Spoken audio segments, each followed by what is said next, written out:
আলোচনাটি শুরুতেই সবাইকে স্টক অবজারভারের পক্ষ থেকে শুভেচ্ছা জানাই। বন্ধুরা, মার্কেট নিয়ে আজ আমরা একটি গুরুত্বপূর্ণ আপডেট দিচ্ছি। মার্কেট বর্তমানে কতটা সেল প্রেশার অ্যাবজর্ব করলো, নতুন করে বিনিয়োগের জন্য এখনই কি হাই টাইম, নাকি আর কিছুদিন ওয়েট করাটা ওয়াইজ হবে? নতুন করে বিনিয়োগ করলে কোন কোন সেক্টরে বিনিয়োগ করলে সবচেয়ে বেশি রিটার্ন পাওয়া যেতে পারে? সো ক্যাপিটাল মার্কেটে যারা বর্তমানে নতুন করে ইনভেস্টমেন্ট করার চিন্তাভাবনা করছেন, এ ধরনের গুরুত্বপূর্ণ বিষয়গুলো নিয়ে সবাই কম বেশি ভাবছেন। আজ আমরা এই বিষয়গুলো নিয়ে আলোচনা করব। একই সাথে আজকের আলোচনায় 6টি গুরুত্বপূর্ণ স্টক কভার করব। আর যে 6টি স্টক আজকের আলোচনায় কভার করব সেগুলো হলো সাইপ power, metro spin, BBS, Acme lab, Malek spin এবং ডিবিএস। এই 6টি স্টকের মধ্যে 3টি স্টক ট্রেডিং ক্যাটাগরি স্টক, সাইপ পাওয়ার, মেট্রো স্পিন এবং বিবিএস, আর বাকি 3টি হলো investing category stock, Acme lab, Malek spin এবং ডিবিএস। চলুন তাহলে বন্ধুরা জেনে নিই বর্তমানে মার্কেট কতটা সুইটেবল ইনভেস্টমেন্ট করার জন্য, আর এই স্টকগুলোর বর্তমান অবস্থান এবং ফিউচারে কেমন প্রাইস অ্যাকশন হতে পারে কিছুটা ধারণা দেব আজকের আলোচনায়। আলোচনাটি শুরুতেই সবাইকে রিকোয়েস্ট করব ডিসক্লেমার অংশটি আপনারা ভালো করে পড়ে নেবেন। পুঁজিবাজার ঝুঁকিপূর্ণ। আপনার কোনো পার্সোনাল বাই এবং সেলের কারণে আপনি যদি ক্ষতিগ্রস্ত হয়ে থাকেন, সে দায় স্টক অবজারভার বহন করবে না। আলোচনাটি শুরুতে আরও একটি বিষয় ইনফর্ম করছি। যারা হোয়াটসঅ্যাপে আমাদের গ্রুপ সার্ভিসটি নিতে ইন্টারেস্টেড, আমাদের সাথে যোগাযোগ করতে পারেন 01718286267 নাম্বারে। এই নাম্বারে হোয়াটসঅ্যাপ রয়েছে, চাইলে হোয়াটসঅ্যাপের মাধ্যমে যোগাযোগ করতে পারেন। আমরা ট্রেডিং আওয়ারে বিভিন্ন মোমেন্টাম স্টকগুলোর বাই এবং সেল সিগন্যাল দিয়ে থাকি, আর এটি সম্পূর্ণ একটি পেইড গ্রুপ সার্ভিস। যারা ইন্টারেস্টেড তারাই শুধুমাত্র যোগাযোগ করবেন। শুরুতে এক নজরে দেখে নিচ্ছি আজকের দিনের মার্কেট চিত্র। মার্কেট ক্লোজ হলো 6276 পয়েন্টে, সূচক বৃদ্ধি পেয়েছে প্রায় 21 পয়েন্ট, আর লেনদেন হয়েছে প্রায় 1176 কোটি টাকা। আজকের দিনে সূচকে পজিটিভ কন্ট্রিবিউট করেছে যে কোম্পানিগুলো, তার মধ্যে অন্যতম হলো square pharma, BRAC bank, Khan brothers, IFIC, UCB, prime bank, Beacon, Pubali bank, EBL এবং উত্তরা ব্যাংক। আর আজকে সূচকে নেগেটিভ কন্ট্রিবিউট করেছে যে কোম্পানিগুলো, তার মধ্যে অন্যতম হলো BSCCL, Bangladesh submarine cable, Beximco pharma, Sonali paper, DVH, fortune, BSRM steel, confidence cement, BBS cables, সাইপ পাওয়ার এবং পদ্মা ওয়েল। সেক্টর ওয়াইজ যদি মার্কেট চিত্র আমরা দেখি, আজকের দিনে বেশ কিছু সেক্টর ভালো রকমের কারেকশন হয়েছে। তার মধ্যে অন্যতম ছিল engineering sector, financial institution, ceramic sector, then printing, paper and printing, travel and leisure, textile এবং সার্ভিস সেক্টর। যদিও আজকের দিনের লেনদেন বৃদ্ধি পেয়েছে, সাথে সূচকও বৃদ্ধি পেয়েছে, কিন্তু 227টি কোম্পানির দর কমেছে, বিপরীতে বেড়েছে 127টি কোম্পানির দর, আর অপরিবর্তিত ছিল 40টি কোম্পানির দর। আজকের দিনের মার্কেট সেন্টিমেন্ট ছিল বেয়ারিশ। আর সেক্টর ওয়াইজ টার্নওভার যদি আমরা দেখি, আজকে সবচেয়ে বেশি টার্নওভার হয়েছে ইঞ্জিনিয়ারিং সেক্টরে। এই সেক্টরে টার্নওভার হয়েছে প্রায় 162 কোটি টাকা। দ্বিতীয় অবস্থানে রয়েছে ফার্মাসিউটিক্যাল সেক্টর। এই সেক্টরে টার্নওভার হয়েছে প্রায় 150 কোটি টাকা। ব্যাংকিং সেক্টরে টার্নওভার হয়েছে প্রায় 146 কোটি টাকা। টেক্সটাইল সেক্টরে টার্নওভার হয়েছে 74 কোটি টাকা। জেনারেল ইন্স্যুরেন্স সেক্টরে টার্নওভার হয়েছে 73 কোটি টাকা প্রায়। মিসলিনিয়াস খাতে টার্নওভার হয়েছে প্রায় 72 কোটি টাকা। ফুড অ্যান্ড অ্যালাইড এই সেক্টরে টার্নওভার হয়েছে প্রায় 68 কোটি টাকা।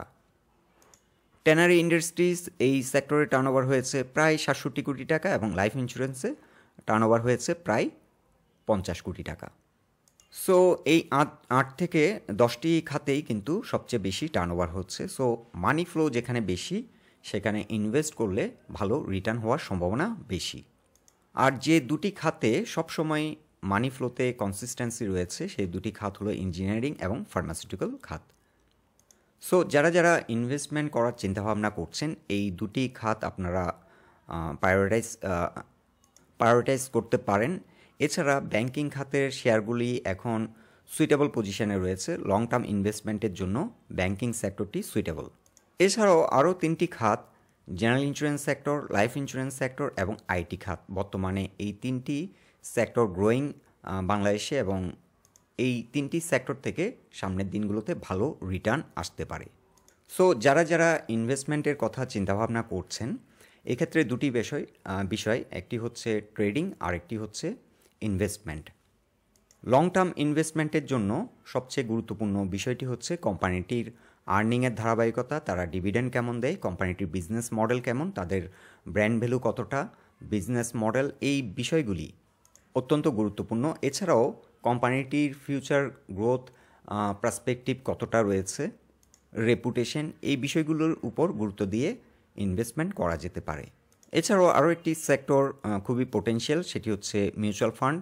মিউচুয়াল ফান্ডগুলি এখন তলানিতেই প্রায় পড়ে আছে, এখন ইনভেস্টমেন্ট করার জন্য সুইটেবল প্রাইস পয়েন্টে রয়েছে। এখন আমরা ডে চার্টে দেখে নিচ্ছি ডিএসসি ব্রড ইন্ডেক্সের অবস্থান। আজ দিন শেষে ডিএসসি ব্রড ইন্ডেক্স ক্লোজ হলো 6276 পয়েন্টে, এবং আমরা এখানে লক্ষ্য করছি 20 এবং 50 এক্সপোনেনশিয়াল মুভিং অ্যাভারেজেস থেকে কিছুটা রিজেকশন হয়েছে। সো বর্তমানে মার্কেটের জন্য রেসিস্ট্যান্স হিসেবে অ্যাক্ট করছে 200 এক্সপোনেনশিয়াল মুভিং অ্যাভারেজের রেসিস্ট্যান্স লাইনটি রয়েছে 6285 পয়েন্টে। 20 এক্সপোনেনশিয়াল মুভিং অ্যাভারেজের রেসিস্ট্যান্স লাইনটি রয়েছে 6278 পয়েন্টে। সো 200 থেকে আজকে কিছুটা রিজেক্ট হয়ে 20 এক্সপোনেনশিয়াল মুভিং অ্যাভারেজের কিছুটা নিচে অবস্থান করছে।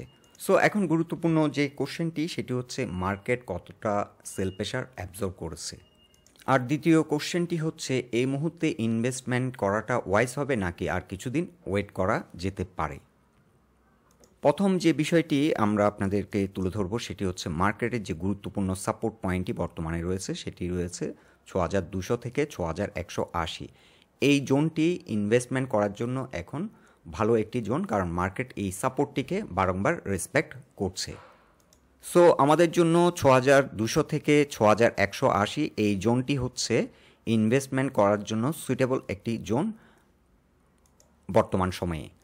আর মার্কেটে সেল প্রেশার কতটা কেটেছে, মার্কেট কিন্তু ম্যাক্সিমাম সেল প্রেশার কিন্তু আমরা এর আগেও বলেছিলাম রবিবার, সোমবার এবং মঙ্গলবার এই 3 দিনে maximum sell pressure market absorb করে নেবে। কিন্তু এরপরও আরও একটি বিষয় আমাদেরকে লক্ষ্য রাখতে হবে, এখনও কিন্তু বড় বড় কিছু কোম্পানি ফ্লোর প্রাইসে অবস্থান করছে এবং ওই কোম্পানিগুলো হয়তো এই মাসেই তুলে দেবে ফ্লোর প্রাইস, এবং ফ্লোর প্রাইস তুলে দিলে কিন্তু কিছুটা সেল প্রেশার, বাড়তি সেল প্রেশার মার্কেট আবারও ফেস করবে।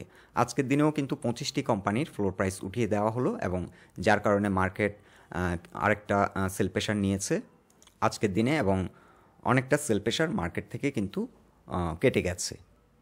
সো এক্ষেত্রে আরেকটি বিষয় আমাদেরকে যেটা গুরুত্ব সহকারে ভাবতে হবে সেটা হচ্ছে প্রত্যেকটা স্টকে কিন্তু ইকুয়ালি সেল প্রেশার নেই।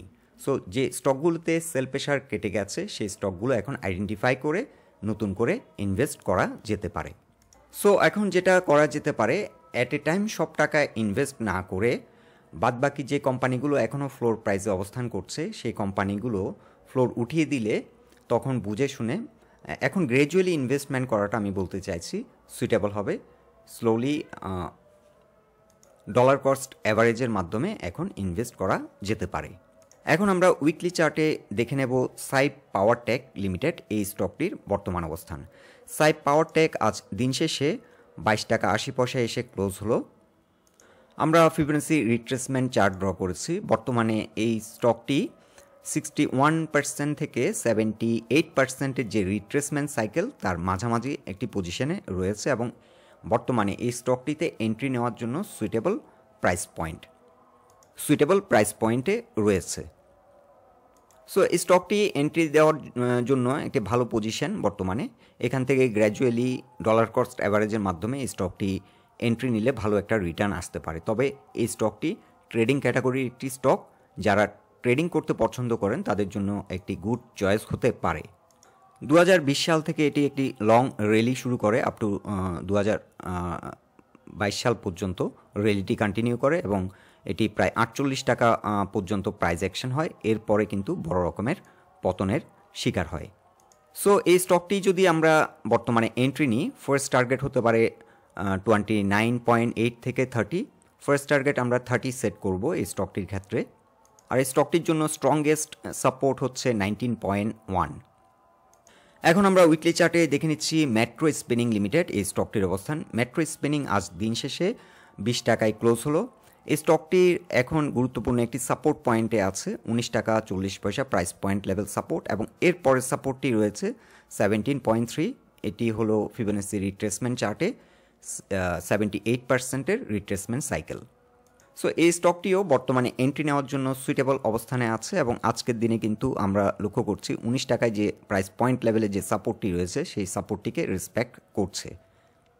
সো এন্ট্রি নেওয়ার জন্য সুইটেবল একটি এন্ট্রি পয়েন্টে আছে, এবং এই স্টকটি যদি আমরা নতুন করে এন্ট্রি নিই, এই স্টকটির ক্ষেত্রেও ফার্স্ট টার্গেট হবে 30 টাকা।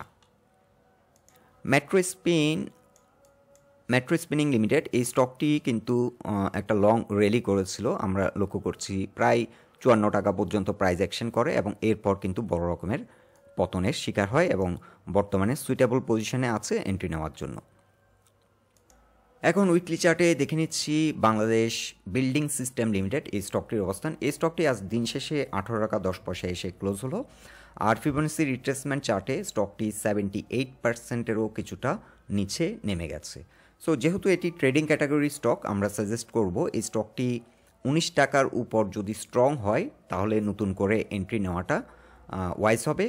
এই জোনে এন্ট্রি নিলে এখন ট্রেডটি অনেকটা আনসার্টেন, এবং এটি যদি কামব্যাক করতে ব্যর্থ হয়, 18 টাকা 80 পয়সার উপর ঘুরে দাঁড়াতে যদি ব্যর্থ হয়, তাহলে স্টকটি অনেক সময় নিতে পারে। আর এই স্টকটিতে যদি আমরা এন্ট্রি নিই, 19 টাকায় যদি এই স্টকটি স্ট্রং পজিশন ক্রিয়েট করে, এই স্টকটিতে যদি আমরা এন্ট্রি নিই, আমরা ফার্স্ট টার্গেট সেট করব 24 টাকা 60 পয়সা। এখন আমরা দেখে নেব the Acme lab industries limited. এই স্টকটি আজ দিন শেষে 80 টাকা 10 পয়সা এসে ক্লোজ হয়, আর ফিবোনাচি রিট্রেসমেন্ট চার্টে এই স্টকটি 61%-এর যে রিট্রেসমেন্ট সাইকেল তার কিছুটা নিচে নেমে যায়, এবং দিন শেষে কামব্যাক করার চেষ্টা করে। সো এই স্টকটি এন্ট্রি নেওয়ার জন্য সুইটেবল পয়েন্টে রয়েছে, এবং ইনভেস্টমেন্ট ক্যাটাগরির এটি একটি স্টক। লং টার্ম ইনভেস্টমেন্টের জন্য সুইটেবল, যারা লং টার্ম ইনভেস্টমেন্টের জন্য চিন্তাভাবনা করছেন, এই স্টকটি হতে পারে একটি গুড এন্ট্রি, এবং এই স্টকটিতে এন্ট্রি নিলে ভালো রিটার্ন আসতে পারে সামনের দিনগুলোতে। সো এই স্টকটি যদি আমরা বর্তমানে এই জোনে ডলার কস্ট অ্যাভারেজের মাধ্যমে আমরা এন্ট্রি নিই, তাহলে এই স্টকটির ক্ষেত্রে আমরা টার্গেট সেট করব 103 থেকে 117, আমরা ফার্স্ট টার্গেট সেট করব। যেহেতু এটি ইনভেস্টিং ক্যাটাগরি স্টক, সেহেতু আমরা একটু লঙ্গার হরাইজনে এই স্টকটি নিয়ে ভাবতে হবে, এবং এই স্টকটিতে কিছুটা সময় দিলে ভালো রিটার্ন আসতে পারে, এবং বছর শেষে ভালো ডিভিডেন্ড গেইনও করা সম্ভব হবে। এখন আমরা টেক্সটাইল সেক্টরের একটি স্টক নিয়ে আলোচনা করব, মালেক স্পিনিং মিলস লিমিটেড। টেক্সটাইল সেক্টরে এটি একটি শক্তিশালী স্টক, এন্ট্রি নেওয়ার জন্য সুইটেবল প্রাইস পয়েন্টে অবস্থান করছে। স্টকটির এখন স্ট্রং একটি সাপোর্ট হচ্ছে 23.4, এটি হচ্ছে ফিবোনাচি রিট্রেসমেন্ট চার্টে 61%-এর সাইকেল, এবং এন্ট্রি নেওয়ার জন্য সুইটেবল একটি অবস্থান। আর এই স্টকটি কিন্তু হিউজ একটি র্যালি করে, 2021 থেকে শুরু করে আপ টু 2023 পর্যন্ত র্যালি করে, আপ টু 43+ র্যালি করে, এবং এরপর কিন্তু বড় রকমের পতন হয়। সো বর্তমানে স্টকটি এন্ট্রি নেওয়ার জন্য সুইটেবল পজিশনে আছে। যারা একটু লং টার্ম চিন্তাভাবনা করেন তাদের জন্য এটি গুড এন্ট্রি হতে পারে। আর স্টকটিতে আমরা যদি নতুন করে এন্ট্রি নিই, তাহলে এই স্টকটির ক্ষেত্রে আমরা টার্গেট সেট করব 36 আমাদের হবে ফার্স্ট টার্গেট, এবং সেকেন্ড টার্গেট হবে 44। এখন এই স্টকটির ক্ষেত্রে আমরা লক্ষ্য রাখতে পারি, স্টকটিতে কিন্তু সেল প্রেশার এখনও কাটেনি। সো কালকে হয়তো ম্যাক্সিমাম সেল প্রেশার কেটে যাবে, স্টকটি হয়তো 23.4 থেকে কিছুটা নেবে, আবার হয়তো ইমিডিয়েট কামব্যাক করার চেষ্টা করবে। সো এটা ডিপেন্ড করছে কালকের দিনে স্টকটি কতটা সেল প্রেশার থাকছে, এবং বায়ার যদি স্ট্রং থাকে স্টকটি ইমিডিয়েটলি কামব্যাক করবে, এবং যতটা কমে নতুন করে এন্ট্রি নেওয়া যায় ততটা গেইনার হওয়া যাবে। এখন উইকলি চার্টে দেখে নিচ্ছি delta BRAC housing finance corporation limited. এটি ফিনান্স সেক্টরে একটি শক্তিশালী স্টক, ইনভেস্টমেন্ট করার জন্য সুইটেবল প্রাইস পয়েন্টে বর্তমানে রয়েছে। আজকের দিন শেষে এই স্টকটি 51.7-এ এসে ক্লোজ হলো। সো ডেল্টা ব্র্যাক এটি ফিনান্স সেক্টরের ইনভেস্টমেন্ট ক্যাটাগরির একটি স্টক, লং টার্ম ইনভেস্টমেন্টের জন্য সুইটেবল অবস্থানে আছে, এবং এই স্টকটি যদি আমরা এই জোনটিতে নতুন করে এন্ট্রি নিই তাহলে আমরা টার্গেট সেট করব, ফার্স্ট টার্গেট হবে আমাদের 80। সো এই স্টকটিতে একদিকে ক্যাপিটাল গেইন করার অপরচুনিটি বর্তমানে রয়েছে, এবং বছর শেষে ভালো ডিভিডেন্ড ইনভেস্ট করলে ভালো ডিভিডেন্ডও আমরা পেতে পারি। সো বর্তমানে রয়েছে স্টকটি 61% থেকে 78%-এর যে রিট্রেসমেন্ট সাইকেল ইন বিটুইন এই জোনটিতে রয়েছে এবং এই স্টকটি বর্তমানে যেহেতু সেল প্রেশার রয়েছে কিছুটা, দেখা যেতে পারে যে যতটা লো রেটে আমরা যদি এই স্টকটি অ্যাকুমুলেট করতে পারি ততটা গেইনার হতে পারবো। সো এই স্টকটিও এখন গ্র্যাজুয়ালি অ্যাকুমুলেট করা যেতে পারে। আর এই স্টকটির ক্ষেত্রে এখন স্ট্রংগেস্ট সাপোর্ট হবে 44.3। সো মার্কেট যতটা অপরচুনিটি দেয় লো রেটে কেনার, এখন সেটা দেখতে হবে এবং সেই অনুযায়ী এন্ট্রি নেওয়ার চেষ্টা করতে হবে। সো বন্ধুরা, এটাই ছিল ওভারঅল মার্কেট আর এই 6টি স্টক নিয়ে আমাদের অবজারভেশন। আলোচনাটি যদি আপনাদের ভালো লেগে থাকে অবশ্যই পোস্টটিকে লাইক দিন, আর আমাদের সাথে থাকার জন্য আপনাদের অসংখ্য ধন্যবাদ। আপনাদের গুরুত্বপূর্ণ মতামতগুলো আমাদেরকে কমেন্ট বক্সে জানাবেন। সবাই সুস্থ থাকুন, ভালো থাকুন। আজকের মতো এখানেই বিদায় নিলাম।